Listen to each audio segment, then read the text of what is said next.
الحمد لله نحمده ونصلي ونسلم على حبيبه الكريم وعلى آله وأصحابه أجمعين. سبحان الله. أما بعد فأعوذ بالله من الشيطان الرجيم. بسم الله الرحمن الرحيم. وذكرهم بأيام الله. آمنت بالله صدق الله مولانا العلي العظيم. بلند آواز سے درود پاک پڑھی اللہم صلی علی سیدنا و مولانا محمد و بارک وسلم. صلو علیہ الصلاۃ والسلام علیکہ سیدی یا رسول اللہ صلی اللہ تعالی علیہ وسلم. حضرات، کلام الامام امام الکلام کے چند اشعار پیش خدمت ہیں، ملاحظہ فرمائیں. بلند آواز سے بولیے یا رسول اللہ، یا رسول اللہ. وصف رخ کا کیا کرتے ہیں، شرح و شمس و ضحا کرتے ہیں. ان کی حمد ہو ثنا کرتے ہیں، جن کو محمود کہا کرتے ہیں، جن کو محمود کہا کرتے ہیں. اور حضرات یہ شعر بھی ملاحظہ فرمائیں.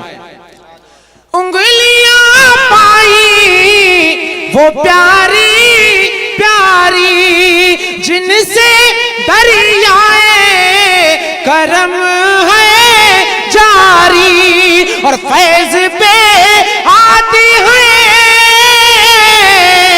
جب غم خواری، تو تشنے سیراب ہوا کرتے ہیں، تشنے سیراب ہوا کرتے ہیں. بلند آواز سے بولیے یا رسول اللہ. اپنے مولا کی ہے بس شان عظیم، جانور بھی کرے جن کی تعظیم، اور سنگ کرتے ہوئے ادب سے تسلیم، اور پیڑ سجدے میں گرا کرتے ہیں، پیڑ سجدے میں گرا کرتے ہیں. تو ہے خورشید رسالت پیارے، چھپ گئے تیری ضیا میں تارے، انبیاء اور ہیں سب ماہ پارے، تجھ سے ہی نور لیا کرتے ہیں، تجھ سے ہی نور لیا کرتے ہیں. بلند آواز سے درود پاک پڑھی اللہم صلی علی سیدنا و مولانا محمد و بارک وسلم. صلو علیہ الصلاۃ والسلام علیکہ سیدی یا رسول اللہ صلی اللہ تعالی علیہ وسلم. حضرات، ہمارا اور آپ کا پروردگار جل مجدہ قرآن پاک میں ارشاد فرماتا ہے وَذَكِّرْهُمْ بِأَيَّامِ اللَّهِ. بیان کرو ان سے اللہ کے دن، ان کو اللہ کے دنوں کے بارے میں بتاؤ. دیکھ رہے ہیں آپ حضرات، قرآن پاک میں اللہ رب العزت کچھ دنوں کو یاد کرنے کا حکم دے رہا ہے. اس آیت کی تفسیر میں راس المفسرین صحابی رسول حضور صلی اللہ تعالی علیہ وسلم کے چچا زاد بھائی حضرت عبداللہ ابن عباس رضی اللہ تعالیٰ عنہ، حضرت ابی بن کعب رضی اللہ تعالیٰ عنہ، حضرت مجاہد رضی اللہ تعالیٰ عنہ اور بھی دیگر مفسرین اکرام اس آیت کی تفسیر میں فرماتے ہیں کہ ایام اللہ سے مراد وہ دن ہیں جن دنوں میں اللہ نے اپنے بندوں پر انعامات فرمائے۔ ان دنوں کو یاد کرنے کا حکم دیا جا رہا ہے۔ دوسری آیت میں اللہ رب العزت ارشاد فرماتا ہے وَأَمَّا بِنِعْمَةِ رَبِّكَ فَحَدِّثْ، اپنے رب کی نعمتوں کا خوب خوب چرچا کرو۔ اے لوگو، اب ہم دیکھتے ہیں کہ ہمارے لیے سب سے بڑی نعمت کون سی نعمت ہے، ہمارے لیے کون سی ایسی نعمت ہے جس کے صدقے میں دوسری نعمتیں ملی ہیں۔ تو جب ہم غور کرتے ہیں تو ہمارے لیے سب سے بڑی نعمت ہمارے اور آپ کے آقا و مولا سید المرسلین شفیع المذنبین احمد مجتبی محمد مصطفیٰ صلی اللہ تعالیٰ علیہ وسلم ہمارے لیے سب سے بڑی نعمت ہے۔ آپ کیسی نعمت ہیں حضرات؟ بہت تیزی کے ساتھ میں آپ کے سامنے کچھ کلمات ذکر کرنے کے بعد میں رخصت ہو رہا ہوں۔ حضرات، ہمارے آقا کیسی نعمت ہے؟ اللہ رب العزت نے جب حضرت موسیٰ علیہ السلام سے خطاب فرمایا تو فرمایا اے کلیم، میں تم سے خطاب فرما رہا ہوں، اے کلیم سنو سنو، لولاہ محمد لما خلقت الجنت ولا النار ولا الشمس ولا القمر ولا الليل ولا النهار ولا ملائكة مقربا ولا نبيا مرسلا ولا إياك۔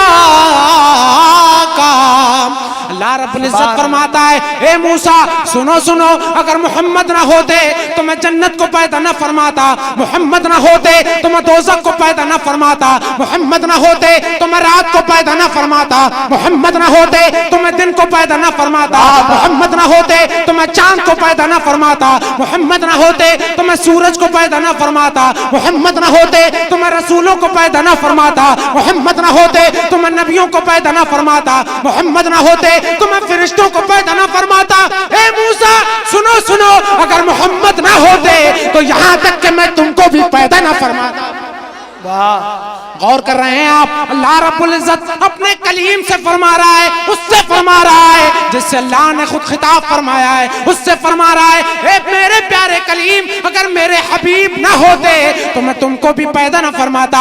حضرات، یہ تو اس وقت کی بات ہے جب ہمارے حضور دنیا میں تشریف نہیں لائے ہیں، لیکن جب سرکار اس دنیا میں تشریف لے آئے تو حدیث قدسی میں اللہ رب العزت اپنے پیارے حبیب سے فرما رہا ہے اے پیارے حبیب سنو سنو، لولا لما خلقت الافلاک، اے پیارے حبیب اگر آپ کو پیدا نہ فرماتا تو میں آسمانوں کو پیدا نہ فرماتا۔ دوسری روایت میں فرمایا لولا لما خلقت الارضین، اے پیارے حبیب اگر آپ کو پیدا نہ فرماتا تو میں زمینوں کو پیدا نہ فرماتا۔ دوسری روایت میں بہت ایسی روایتیں ہیں، لیکن ایک روایت میں یہاں تک کہ فرما دیا اے پیارے حبیب لولا لما اظہرت الربوبیہ، اے پیارے حبیب اگر آپ کو پیدا کرنا مقصود نہ ہوتا تو میں اپنے رب ہونے کو بھی ظاہر نہ فرماتا۔ بے شک بے شک۔ اور کیجئے حضرات، ان روایتوں کو اور لوگوں نے بھی پڑھا، غداروں نے بھی پڑھا، لیکن کچھ نہ سمجھے۔ لیکن جب وفاداروں کے وفادار، ایک وفادار بریلی کے وفادار نے پڑھا تو آقا کی بارگاہ میں دست بستہ عرض کرنے لگے ارے وہ جو نہ تھے تو کچھ نہ تھا، وہ جو نہ ہو تو کچھ نہ ہو، ارے جان ہے وہ جہان کی، جان ہے وہ جہان کی، جان ہے تو جہان ہے۔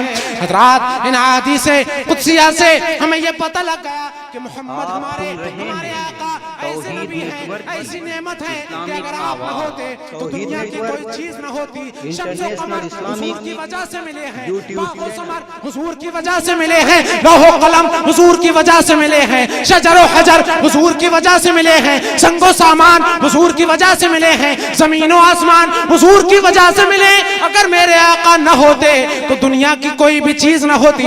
حضرات، ابھی آپ نے مجھ سے پہلے حضرت مولانا خورشید الاسلام صاحب کی تقریر میں سنا تھا کہ سرکار کو اللہ رب العزت نے سب سے پہلے پیدا فرمایا، انہوں نے اپنی بات یہیں تک روک دی تھی۔ اب میں آپ کو بتانا چاہوں گا کہ سرکار سب سے پہلے پیدا کیے گئے، لیکن سرکار سب سے بعد میں کیوں بھیجے گئے؟ سرکار سب سے پہلے پیدا کیے گئے، لیکن آقا ہمارے سب سے بعد میں تشریف لائے ہیں۔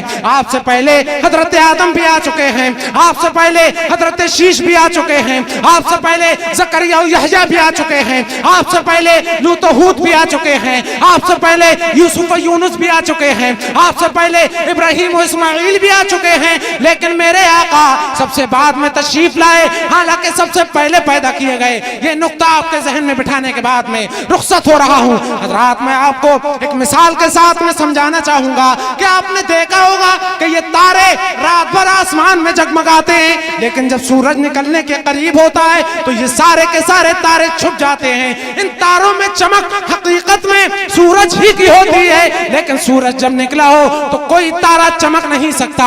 تاروں کی سورج کی موجودگی میں کوئی تارا چمک نہیں سکتا۔ میرے آقا سورج کی مانند ہیں اور تمام انبیاء اکرام تاروں کی مانند ہیں۔ اگر میرے آقا آفتاب رسالت ہو کر اس دنیا میں پہلے تشریف لے آتے تو حضرت آدم کیسے چمکتے، حضرت شیش کیسے چمکتے، حضرت ابراہیم کیسے چمکتے، حضرت موسیٰ کیسے چمکتے، حضرت عیسیٰ کیسے چمکتے، حضرت اسحاق کیسے چمکتے، حضرت یعقوب کیسے چمکتے، حضرت زکریا و یحییٰ کیسے چمکتے، لوط و ہود کیسے چمکتے، ارے خلیل اللہ کیسے چمکتے، نجیح اللہ کیسے چمکتے، کلیم اللہ کیسے چمکتے، صدیق اللہ کیسے چمکتے۔ میرے آقا بعد میں تشریف لائے کہ سب اپنے اپنے مقام پر چھپ جائیں، اور جب میرے آقا تشریف لائیں تو سارے کے سارے میرے آقا جب تشریف لائیں تو سارے کے سارے چھپ جائیں۔ اس واقعے کو، اس نقطے کو اعلیٰ حضرت نے سمجھا تو اپنے شعر میں کس پیارے انداز میں پکار اٹھتے ہیں، تو ہے خورشید رسالت پیارے، چھپ گئے تیری ضیاء میں تارے، انبیاء اور ہے سب مہاپارے، تجھ سے ہی نور لیا کرتے ہیں۔ وآخر دعوانا ان الحمدللہ رب العالمین۔ السلام علیکم ورحمۃ اللہ۔